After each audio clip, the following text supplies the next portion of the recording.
Hello student, আজকে আমরা সান্দ্রতার first পার্টটা আগের ভিডিওতে আমরা আলোচনা করেছি। আজকে আমরা সেকেন্ড পার্টটা আলোচনা করছি। সান্দ্রতা ও পৃষ্ঠটান। আমরা সান্দ্রতাটা নিয়ে আলোচনা করছিলাম। তাহলে আমরা যেটা আলোচনা করেছি সেটা হচ্ছে কোনটা না, প্রান্তীয় বেগ হয়েছে, আর রেনল্ডস সূত্র হয়েছে, নিউটনের সূত্র আলোচনা হয়েছে। আমাদের প্রথম কোশ্চেন হচ্ছে কি না, তরল প্রবাহের হার। তরল প্রবাহের হার এটা আমরা কিভাবে নির্ণয় করব? দেখো,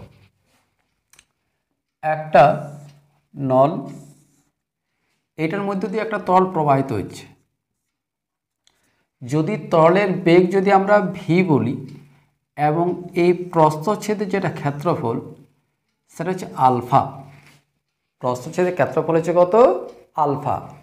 এবং তরল স্তরের যেটা বেগ সেটা যদি ভি হয়, তাহলে এইখানে যে তরলটা যেটা আছে সেই তরলটা একক সময় পরে কত দূরত্ব যাবে না, ভি দূরত্ব যাবে।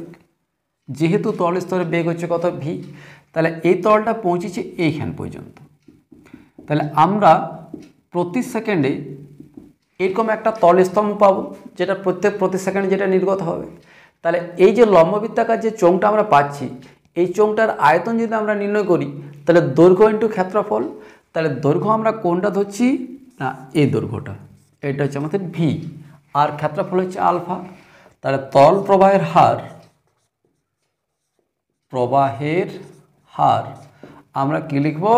Capital V equal to small V into alpha, যেখানে ভি সমান হচ্ছে কি বেগ, আর আলফা সমান হচ্ছে কি ক্ষেত্রফল, প্রস্থচ্ছেদের ক্ষেত্রফল। এটা হচ্ছে আমার তরল প্রবাহের হার। বোঝা গেছে? এর পরের কোশ্চেন আমরা যেটা পাবো সেটা হচ্ছে কি ধারাবাহিকতার সমীকরণ।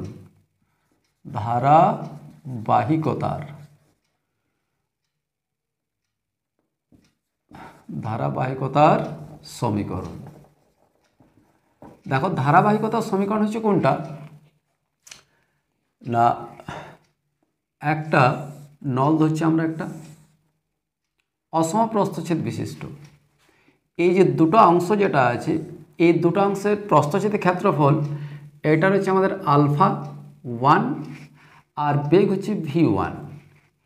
এইখানে যেটা আছে ক্ষেত্রফল যেটা সেটা হচ্ছে আলফা 2 এবং বেগ যেটা সেটা হচ্ছে v2। এখানে ধারাবাহিকতার সমীকরণে কি বলা আছে যে একক সময়ে বা প্রতি সেকেন্ডে প্রবাহিত তরলের ভর কিন্তু স্থির থাকে। প্রতি সেকেন্ডে প্রবাহিত তরলের ভর সর্বদা স্থির থাকে। তাহলে যদি তরলের ঘনত্ব যদি রো হয়, এই তরলের ঘনত্ব যদি রো হয়, তাহলে এই ছিদ্রমুখ দিয়ে প্রতি সেকেন্ডে যে পরিমাণ ভর তরল নির্গত হবে একক সময়ে, সেটা আমরা কি পাবো? আমরা জানি তরল প্রবাহের হার হচ্ছে কত? V alpha. তাহলে এটা হচ্ছে আয়তন। আয়তনের সাথে যদি আমরা ঘনত্ব গুণ করি, তাহলে আমরা কি পাবো? ভর পাবো। অর্থাৎ কি লেখা যায় যে v2 alpha 2 rho equal to এই প্রস্থচ্ছেদ দিয়ে নির্গত তরলের আয়তন হচ্ছে কত? v1 আলফা 1 আর ঘনত্ব হচ্ছে কত? রো। কারণ যে ঘনত্বের তরল এইখানে প্রবেশ করবে, একই ঘনত্বের তরল বাইরে নির্গত হবে। তাহলে রো রো ক্যান্সেল হয়ে গেল। তাহলে এখান থেকে আমরা কি পাচ্ছি? v1 by v2 equal to alpha 2 by alpha 1। তাহলে আমরা কি পাচ্ছি না, v is proportional to 1 by alpha. এই সমীকরণটাকে বলা হয় ধারাবাহিকতার সমীকরণ, বা এটাকেও আমরা অনেক সময় ধারাবাহিকতার সমীকরণ আমরা বলি।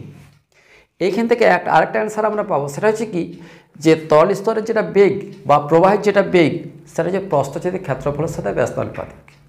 তাহলে ক্ষেত্রফলটা যত শুরু হবে বেগটা তত বেশি হবে। এটা আমরা অনেক সময় ইউজ করি। যখন আমরা টুল পাম্পে দূরে যদি জল নিয়ে যেতে চাই, তখন আমরা কি করি বলতো? মুখটা একটু টিপে দেওয়া হয়। মুখটা টিপে দেওয়ার অর্থ হচ্ছে কি না, ক্ষেত্রফলটা সরু করে দেওয়া। আমরা অনেক সময় ভাবি চাপটা বৃদ্ধি করছি, ওখানে আমরা কী চাপ বৃদ্ধি করবো? ওখানে চাপ বৃদ্ধি করার তো কিছু নাই। তাহলে আমরা যদি ক্ষেত্রফলটা সরু করে দিই, তাহলে বেগটা তখন বৃদ্ধি পায়। বোঝা গেছে? তাহলে এটা হচ্ছে আমাদের ধারাবাহিকতার সমীকরণ। আচ্ছা, এরপর আমরা যেটা পাচ্ছি সেটা হচ্ছে খুব ইম্পর্টেন্ট, বার্নৌলির উপপাদ্য। বার্নৌলির উপপাদ্য। বার্নৌলির উপপাদ্য কি বলা আছে না, কোনো তল প্রবাহের ক্ষেত্রে প্রতিটি বিন্দুতে একক আয়তন তলের একক ভরের বা একক আয়তন তলের ক্ষেত্রে স্থিতিশক্তি, গতিশক্তি ও চাপ শক্তির মোট যোগফল ধ্রুবক হয়। কি বলে মন দিয়ে শুনিছ, যে কোনো তল প্রবাহীর প্রতিটি বিন্দুতে একক আয়তন তলের স্থিতিশক্তি, গতিশক্তি ও চাপ শক্তির মোট যোগফল ধ্রুবক হয়।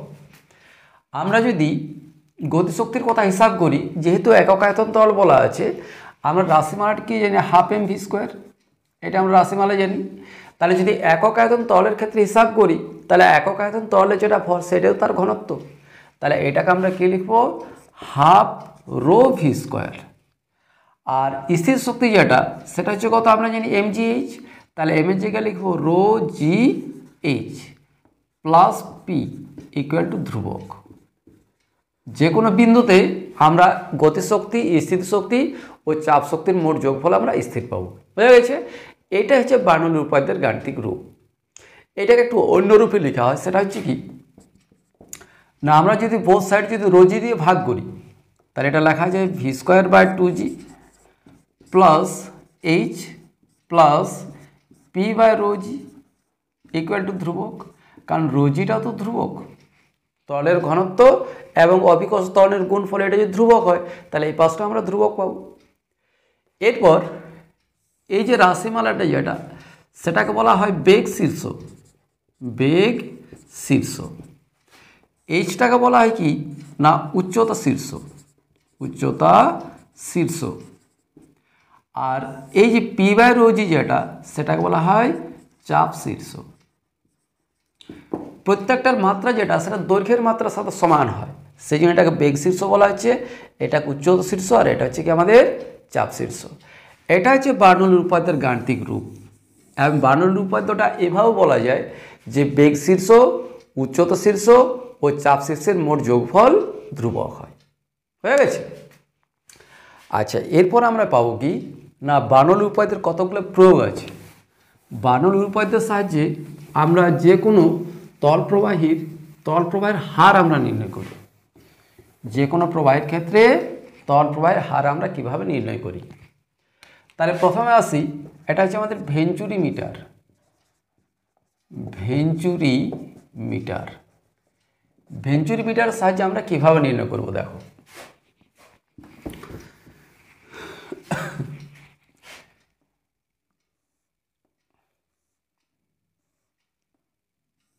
এটা হচ্ছে একটা আমাদের ভেঞ্চুরি মিটার। অসম প্রস্থচ্ছেদ বিশিষ্ট একটা নল, যেটা এইখানে একটা নল যুক্ত করা আছে, আর এইখানে আরেকটা নল যুক্ত করা আছে। এটা একটা, এটা একটা। বুঝছি? এইটার প্রস্থচ্ছেদের ক্ষেত্রফল যেটা, সেটা মনে করছি α1, আর এইটার প্রস্থচ্ছেদের ক্ষেত্রফল হচ্ছে কত, α2। এখানে বেগ হচ্ছে কত, v1, আর এইখানে যেটা বেগ সেটা হচ্ছে v2। এই মুখ দিয়ে তলটা কিছুটা উপর উঠে আসবে, আর এই মুখ দিয়ে তলটা কিছুটা উপর উঠে গেছে। তাহলে এইখানে চাপ p1, আর এই বিন্দুতে চাপ হচ্ছে কত, p2। দুটা বিন্দুর মধ্যে উচ্চতা যেটা পার্থক্য, সেটা হচ্ছে h। এটা হচ্ছে h। এটা মনে করছি আমরা a বিন্দু, এটা হচ্ছে b বিন্দু। তাহলে নলটি যেহেতু অনুভূমিকভাবে রাখা আছে, তাহলে অনুভূমিক থাকার জন্য উচ্চতা শীর্ষ দুটার ক্ষেত্রে আমরা একই পাবো। সেই উচ্চতা শীর্ষ মনে করছি আমরা h ড্যাশ। উচ্চতা শীর্ষ হচ্ছে কত, h ড্যাশ। তাহলে এই বিন্দুতে যদি বার্নৌলির উপপাদ্যের সাহায্যে আমরা মোট শক্তিটা যদি নির্ণয় করি, তাহলে বেগ শীর্ষ কত লিখব, v1²/2g। উচ্চতা শীর্ষ হচ্ছে h ড্যাশ, আর চাপ শীর্ষ হচ্ছে কত, p1/ρg। এরপর বিবিন্দুতে যদি আমরা হিসাব করি, তাহলে বেগ শীর্ষ v2²/2g plus h dash plus p1/p2/ρg। এরপরে এই দুটা তো আমাদের সমান, কারণ দুটা বিন্দু ধ্রুবক পাবো আমরা। তাহলে আমরা কি লিখব এখানে যে v1 square by 2g plus h dash plus p1 by rho G equal to v2 square by 2g plus h dash plus p2 by rho G. h dash cancel হয়ে গেল। তাহলে আমরা কি করছি এখানে এই v2টাকে সামনে নিয়ে আসছি এবং সেটা পজিটিভ আকারে। তাহলে v2 স্কোয়ার বাই 2g এটা নেগেটিভ হয়ে যাবে, v1 square by 2g equal to এটা পজিটিভ হয়ে ওই পাশে যাচ্ছে, তাহলে p1 বাই রো জি এটা নেগেটিভ হয়ে যাবে মাইনাস p2 বাই রো জি। এখানে একটা স্টেপ জাম্প করলাম, একটু ভালো করে দেখে নেবে। এরপর এইখান থেকে যদি আমরা v2 স্কোয়ার বাই 2g যদি commonly 1 minus v1 square by v2 square, এখান থেকে যদি আমরা 1 বাই রো জি যদি কমনলি, তাহলে p1 মাইনাস p2 হয়েছে। আচ্ছা, এরপর ধারাবাহিকতার সমীকরণ অনুসারে আমরা কি জানি না v1 বাই v2 সমান হচ্ছে কত আলফা 2 বাই আলফা 1। তাহলে এখান থেকে আমরা লিখতে পারি v2 square by 2g into 1 minus alpha 2 square by alpha 1 square. এটা সমান হচ্ছে 1 বাই রো জি। আচ্ছা, p1 মাইনাস p2 যদি চাপের পার্থক্য হচ্ছে p1 মাইনাস p2, যদি দুটা বিন্দু উচ্চতার পার্থক্য যদি h হয়, তাহলে p1 মাইনাস p2 সমান আমরা কত লিখব রো জি এইচ। তাহলে এটা সমান হচ্ছে কত রো জি এইচ বা এইচ রো জি। তাহলে রো জি আমাদের ক্যান্সেল হয়ে গেল। তাহলে আমরা এখান থেকে কি লিখব, দেখো v2 square equal v2 square into এক লাইন আমরা বাড়াচ্ছি ইন্টু এটা লিখছি আমরা alpha 1 square minus alpha 2 square by alpha 1 square equal to 2gh। এই 2gটা এই দিকে চলে গেল আর এটা আমরা ভগ্নাংশের বিয়োগ করলাম, হয়ে গেছে। তাহলে this implies v2 square equal to কত লিখব না 2gh alpha 1 square by alpha 1 square minus alpha 2 square.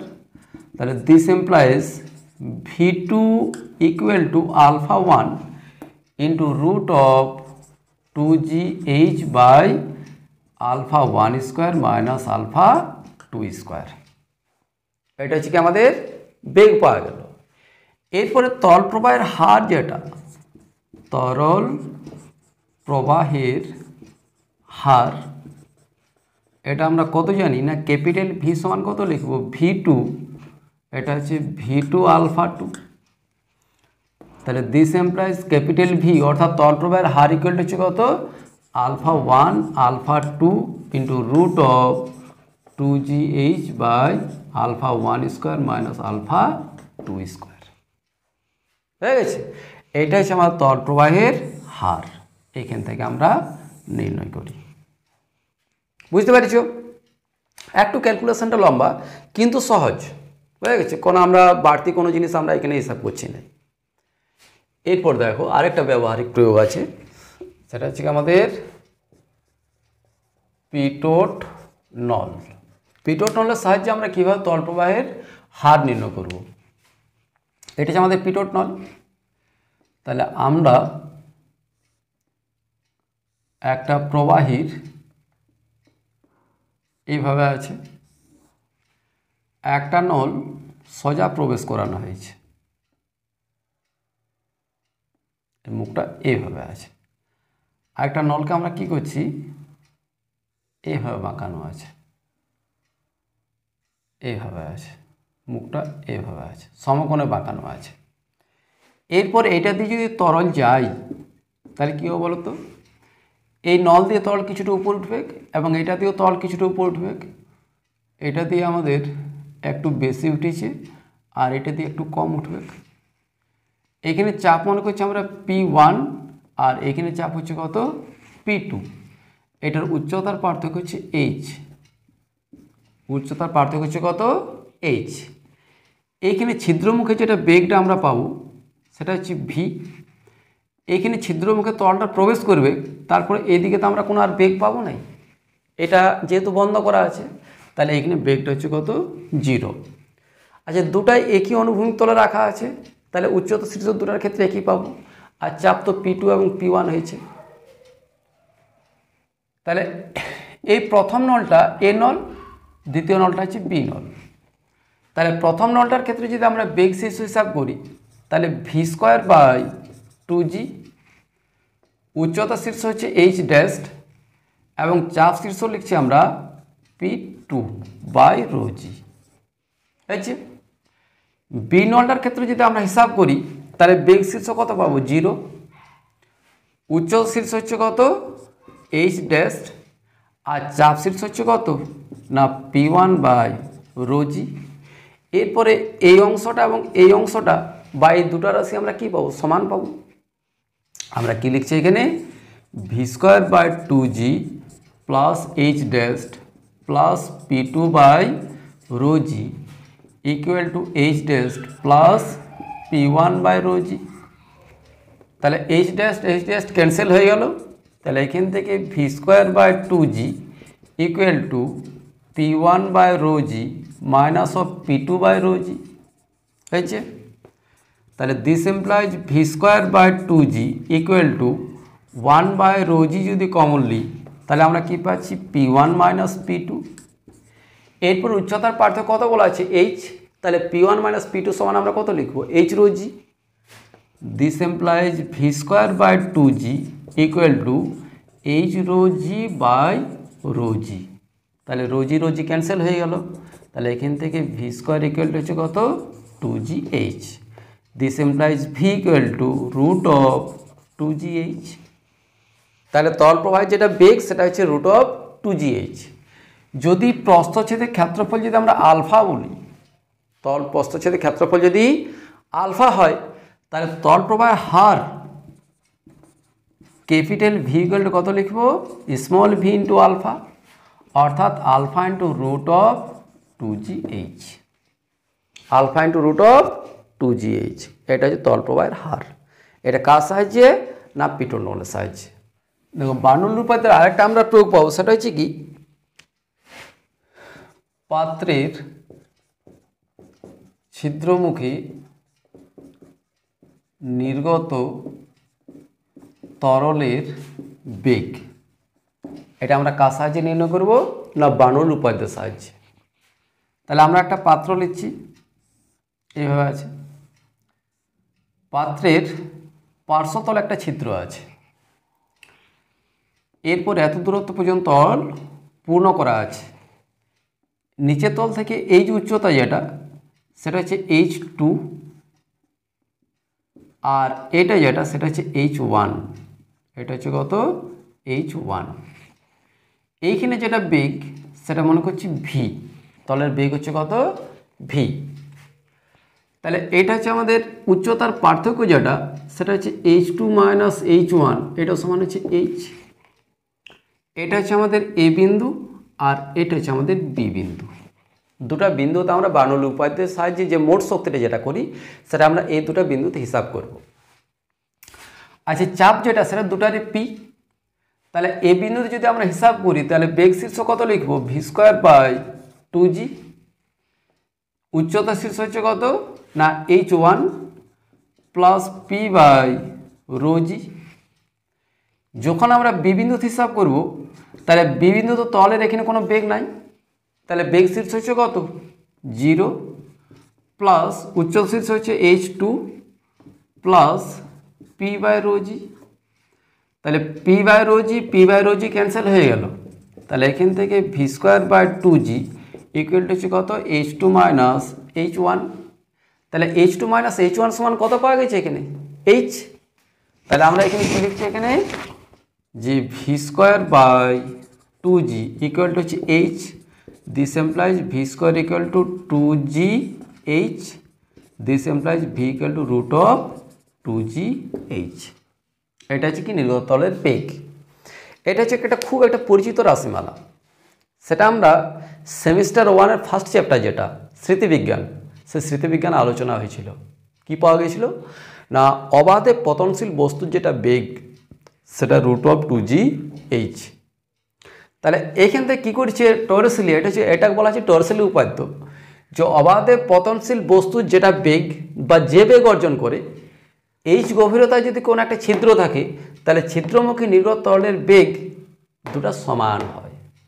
এটা হচ্ছে টর্সেলের উপাদ্য। হয়ে গেছে?